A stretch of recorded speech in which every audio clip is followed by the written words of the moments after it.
ನಮಸ್ತೆ ವೀಕ್ಷಕರೇ, ಮೀನು ಕೃಷಿ ಸರಣಿ ಸಂಚಿಕೆಗೆ ತಮ್ಮೆಲ್ಲರಿಗೂ ಸ್ವಾಗತ. ನಾವು ಮೀನು ಕೃಷಿ ಮಾಡಲು ಹೊರಟಾಗ ನಮಗೆ ಅನೇಕ ಅಡೆತಡೆಗಳು ಬರುತ್ತೆ. ಅದರಲ್ಲಿ ಮೀನು ಕೃಷಿ ಮಾಡೋರಿಗೆ ಈ ಹಾವುಗಳದ್ದು ಕೂಡ ಒಂದು ಭಯ ಮತ್ತು ಸಮಸ್ಯೆ ಅಂತ ನಾವು ಭಾವಿಸ್ತೀವಿ. ಅದರಲ್ಲಿ ಮುಖ್ಯವಾಗಿ ನೀರು ಇರೋ ಭಾಗದಲ್ಲಿ ಮೊದಲಿಗೆ ಕಾಣಿಸ್ಕೊಳ್ಳೋದು ನೀರು ಹಾವು, ಕೆರೆ ಹಾವು ಮತ್ತು ಭೂಮಿಯ ಮೇಲ್ಭಾಗದಲ್ಲಿ ವಿಷಕಾರಿ ಹಾವುಗಳಾದಂತಹ ನಾಗರಹಾವು ಮತ್ತು ಮಂಡಲದ ಹಾವುಗಳು ಅಪರೂಪಕ್ಕೆ ಕಾಣುತ್ತೆ. ಸಹಜವಾಗಿ ನಮಗೆ ನೀರಿನ ಹೊರಗೆ ಮತ್ತು ಒಳಭಾಗದಲ್ಲಿ ಕಾಣುವಂಥದ್ದು ನೀರು ಹಾವು ಮತ್ತು ಕೆರೆ ಹಾವು. ನಾನು ಇವತ್ತು ನೀರು ಹಾವು ಮತ್ತು ಕೆರೆ ಹಾವುಗಳ ಬಗ್ಗೆ ಮಾತಾಡೋದಾದರೆ, ಇವುಗಳು ಮೀನು ಕೃಷಿಗೆ ಅನುಕೂಲ.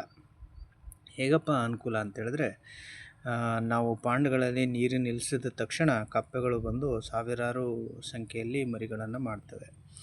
ಈ ಕಪ್ಪೆಗಳು ಮೀನನ್ನು ತಿನ್ನೋಲ್ಲ, ತಿಂದ್ರೂ ಸ್ವಲ್ಪ ಪ್ರಮಾಣದಲ್ಲಿ ತಿನ್ನುತ್ತೆ. ಆದರೆ ಇವು ಆಹಾರದ ಜೊತೆಗೆ ಕಾಂಪೀಟ್ ಮಾಡುತ್ತೆ. ಹಾಗಾಗಿ ನಾವು ಈ ನಿರುಪದ್ರವಿ ಹಾವುಗಳು ಅಥವಾ ವಿಷರಹಿತ ಹಾವುಗಳು ಯಾವುದಿದ್ದಾವೆ, ಈ ನೀರು ಹಾವು ಮತ್ತು ಕೆರೆ ಹಾವುಗಳು, ಇವುಗಳನ್ನು ಗುರುತಿಸೋದು ಮೀನು ಕೃಷಿಕರಿಗೆ ಸಾಧ್ಯವಾದರೆ ಅನುಕೂಲ.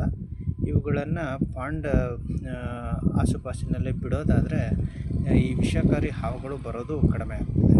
ಅವುಗಳು ಸಹಜವಾಗಿ ಸರಹದ್ದಿನ ಪ್ರಾಣಿಗಳು ಅಥವಾ ಟೆರಿಟರಿ ಇರ್ತಕ್ಕಂತಹ ಪ್ರಾಣಿಗಳು, ಇವು ಸರೀಸೃಪಗಳು. ಹಾಗಾಗಿ ಇವು ಕೆರೆ ಹಾವುಗಳು ಮತ್ತು ನೀರು ಹಾವುಗಳು ಇರೋ ಕಡೆ ಈ ವಿಷ ಹಾವುಗಳು ಅಂದರೆ ನಾಗರಹಾವು ಮತ್ತು ಮಂಡಲದ ಹಾವುಗಳು ಬರೋದು ಕಡಿಮೆ ಇರುತ್ತೆ. ಹಾಗಾಗಿ ನಾವು ಇವುಗಳನ್ನು ಮೊದಲಾಗಿ ಪಾಂಡ್ಗಳಿಂದ ಹೊರ ಹಾಕೋದನ್ನು ತಪ್ಪಿಸ್ಬೇಕು. ಮತ್ತು ಇವು ನಿರುಪದ್ರವಿಯಾಗಿರ್ತವೆ, ಇದರಿಂದ ಯಾವುದೇ ಜೀವಹಾನಿ ಆಗೋದಿಲ್ಲ.